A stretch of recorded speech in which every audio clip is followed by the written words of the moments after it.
Man, literally, this is the sixth time that I've tried to record this video, and every time I've tried to record it, some fuckery has happened.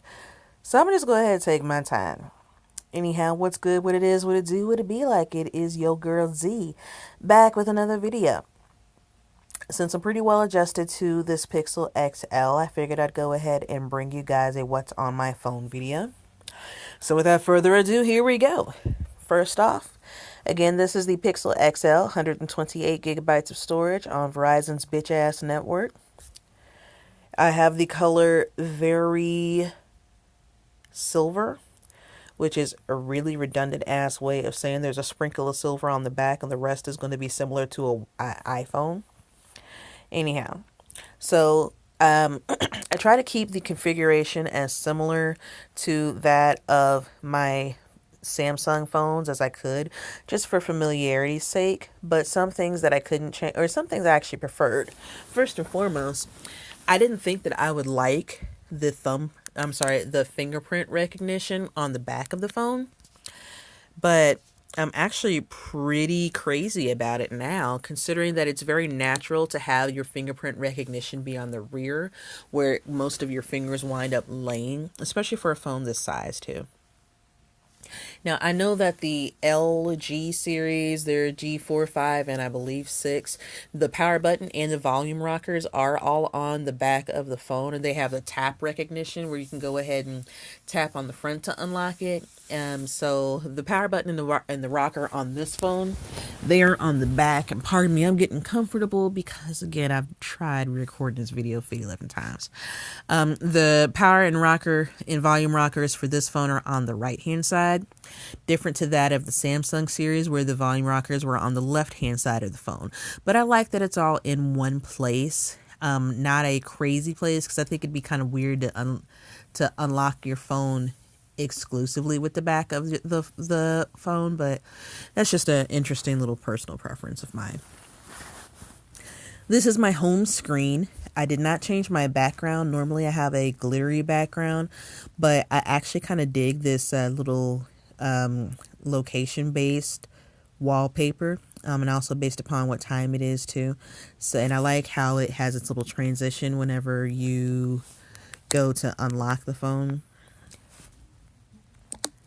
And it brings it all right there. Just, ooh, fancy. All right, so starting in the top left, you've got the Google search bar. Then moving clockwise, we've got the configuration folder.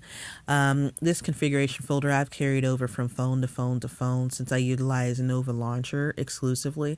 And so it has a shortcut to the application manager, shortcut to battery usage, a shortcut to a battery optimization application, better battery stats, Google Drive, Helium, which is an excellent app if you are needing to switch between phones, if you are moving permanently from one phone to the other and you need to go ahead and save your application data, your game levels, things of that nature.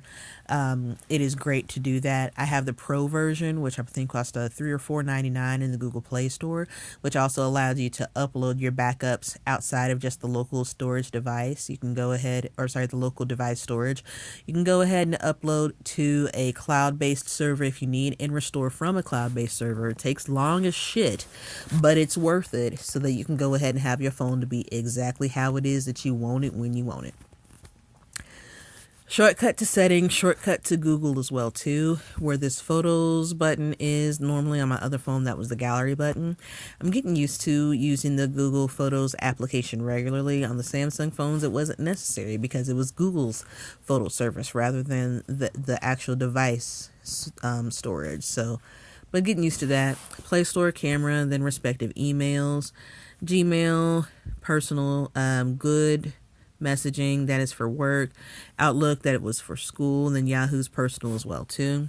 Winding back around, we've got filters. screen filters. If you're in a dimly lit place or you want a little additional privacy on your screen, just go ahead and tap one of those. These are great if you're in a dark place like the movies or a nighttime show or something like that, and you want to use your phone discreetly but also not trouble whomever it is around you with the brightness. This is also great for if you're in the middle of a meeting or a training session and you need to go ahead and look at your phone and you don't want the person next to you to see what it is that you're doing. So haha, Sarah, I love you, and I do pay attention to your training classes though. I really do. And then Life 360, I'm not going to open that up, but that's a GPS tracking so I can see where my son is and he can see where I am as long as your phone is powered on. It also has drive protection so you can see when your child is in motion if necessary. Drive detection, and also crime searching as well too, to see if there's any local crimes within a certain GPS radius of where your child is. All right, moving on to this particular screen, Plume. That is the app I use for my extracurricular Twitter account. My business Twitter account is this one right here. In case you do want to follow me there, you will not find your flagrant language or expletives or profanity on that one. But in case you do want to reach out, go ahead, touch base. I always respond and I always follow back as long as you're not creepy, crazy, or weird. Anyways, this photography folder, InShot, I use to shrink or edit videos for Instagram. There's the Instagram app respectively.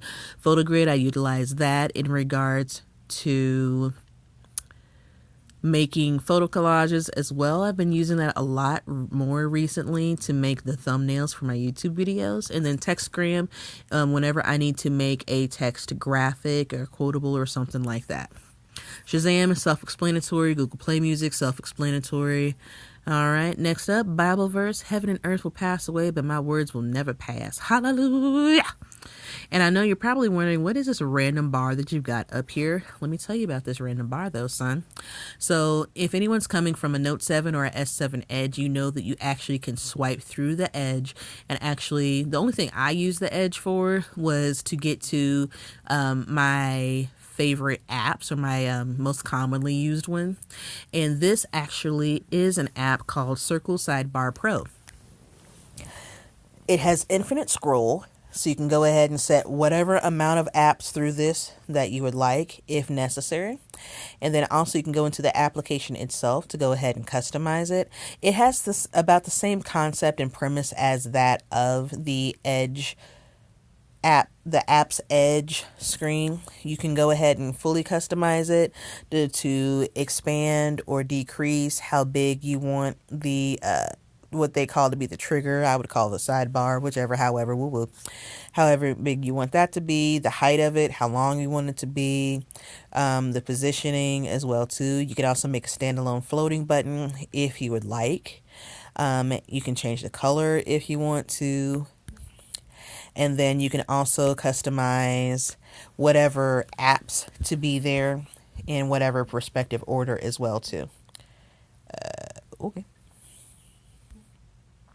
So I'm a big fan of that, and I will link in the description box the app that I got that from, or the app developer that I got that from. Thank you for making a random post on Google Plus I just happened to be paying attention to for once. Next up, calendar. Nothing special there. Self-explanatory. In this screen, we've got another widget for Google Play Music. I actually have not loaded my Google Play Music account on here just yet, only because everything on the previous phones was stored to the memory card, and since this is all internal storage, I don't want to, tie it up too much too quick.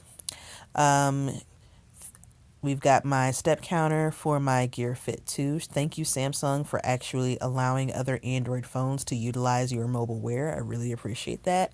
A shortcut to the weather that just randomly showed up there. Then here we've got my core apps here. Apparently, Ashley's Diamondbacks are going to play my Royals tomorrow. Shout out there to Arizona. Kiss the baby for me. Tell Grammy and Brittany I said hi. On this one, we've got a shortcut to YouTube, another shortcut to the Bible as well too. Food folder because we're fat and we enjoy food on a regular basis. Speaking of food on a regular basis, Postmates is very similar to Grubhub and Uber Foods, where you have a courier go ahead deliver the food to you as long as you're in a participating area. If you got Postmates in your city, fam, I need you to go ahead and plug in my delivery credit code 3DAFJ for $10 on free delivery credit. Now, if you've already got a Postmates account, that's fine. Just go ahead and make a new one with a new email. But the trick is you got to go ahead and use a different card for that too, because you cannot have the same debit or credit card tied to multiple accounts. That's how you pimp the system. You did not hear that from me. Shortcut to Google Maps, respective games that are my favorites as well too. Shortcut to S-Health, major utilities from payments and whatnot to checking credit, social media, social networking, dating sites, whatever. Can't find nobody in these dating sites anyways. Horoscope, clocks that actually came over from Nova because the morning clock is Samsung's and this is not a Samsung phone, so there's really no point in having that one anymore. The one reason why I liked it is because before Google Now came about, before Google Now came about, that actually would read me who I had new Gmail messages from, also tell me how long it would be for traffic, and then what the weather was with the alarm. So I'll see if I can still implement that or not. But if not, oh well. Then calculator, File Explorer. That actually is a custom created app right there next to Google Studio where it says storage shortcut. That is another app that I downloaded from the Google Play Store because the Pixel does not come with a native file explorer. So there's that. And then also another shortcut to Google Drive. I don't know why I put that one there and I've already got one. And then back to the home screen we are. So again, yeah. I think that is it. That is all that I've got. Nothing too major or fancy, but a couple new tricks and tips to help with the adjustment and making this more comfortable to use and more familiar and in what it is that I am used to using in regards to a Samsung phone. So thank you ever so much for watching. I'm not going to give you my whole spiel because you're not looking at my face. But speaking of, if you did want to look at my face, you're more than welcome to follow me on social media. Again, there is my business Twitter if you would like. And Snapchat. There you go if you want to go ahead and snap that snap code for you, fam. So you guys take care and I will see you.